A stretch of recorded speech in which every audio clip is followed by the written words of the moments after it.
All right, today is day 192, July the 11th. Today is a milestone day. We just finished the book of Acts.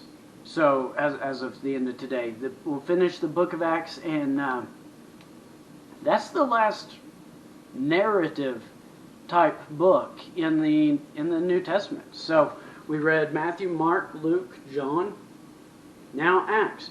From here we move into letters that are written from person to person, and we end up with some books of prophecy. So we got a little bit of stuff here, but we have finished the books of narratives, the books of stories, and I just want to encourage you guys, go back and read the Gospels when you get a chance. If you're not sure where to start, the Gospel of John is one of my favorites because it's written in such an easy way to understand, but it's also written with so many deep truths in it. So, anyways, we are finishing Acts today.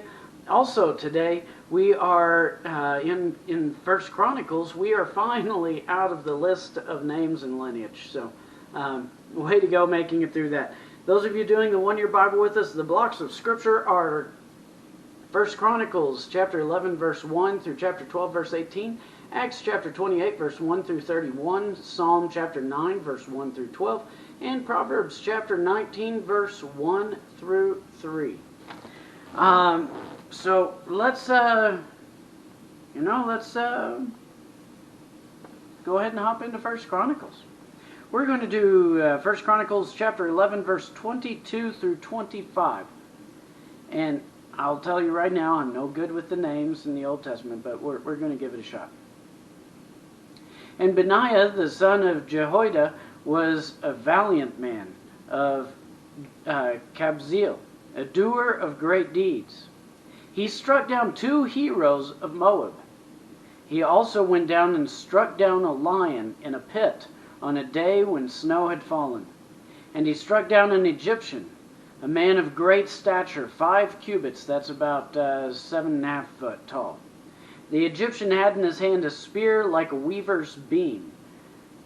But Benaiah went down to him with a staff and snatched the spear out of the Egyptian's hand and killed him with his own spear. These things did Benaiah, the son of Jehoiada, and he won a name beside the 3 mighty men.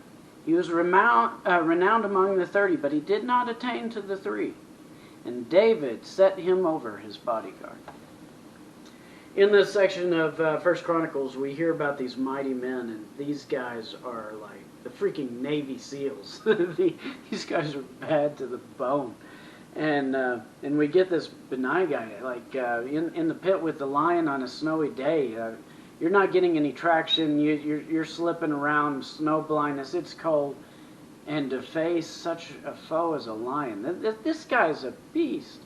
To go and face off with a giant and rip his own weapon away from him and strike him down with his own weapon. This guy is bad. And God sent these men to team with David.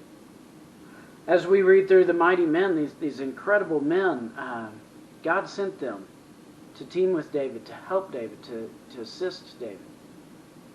By the way, a side note, there's a book that I'd like to recommend. I try to do that when I come across a book that's worth reading. In a Pit with a Lion on a Snowy Day. It's the name of the book. In a Pit with a Lion on a Snowy Day. I really feel like that will challenge you and grow you, and it's really cool. It's a man book for sure. But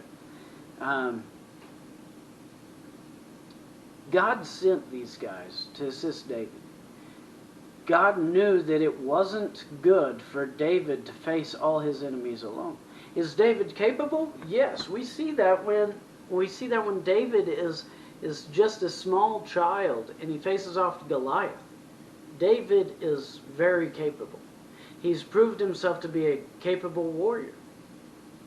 But God still didn't intend man to fight alone. God doesn't intend us to fight through life alone. You've got problems, I've got problems. And these problems are personal and unique to each one of us in our situations. But God doesn't want you or I to fight these by ourselves. That's why He invented church, community. That's why believers are supposed to meet together and bond with one another through sharing of what God's teaching them and what God's done. Those of you who are doing that, I want to encourage you, keep going, because you need those mighty men and women around you.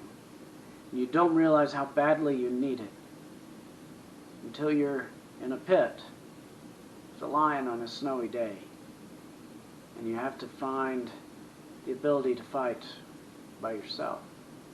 Can you do it? Yes. But it's a lot harder. Surround yourselves with mighty men and women. Look for those who the Lord sends to you in the seasons of your life so that you can find those victories that God has for you. Someone may not be there your whole life. It might be a season that person's a hero in your life. That's fine. And you know what? You might be the hero in somebody else's story for a season. And that's okay. But have that community. Don't fight alone.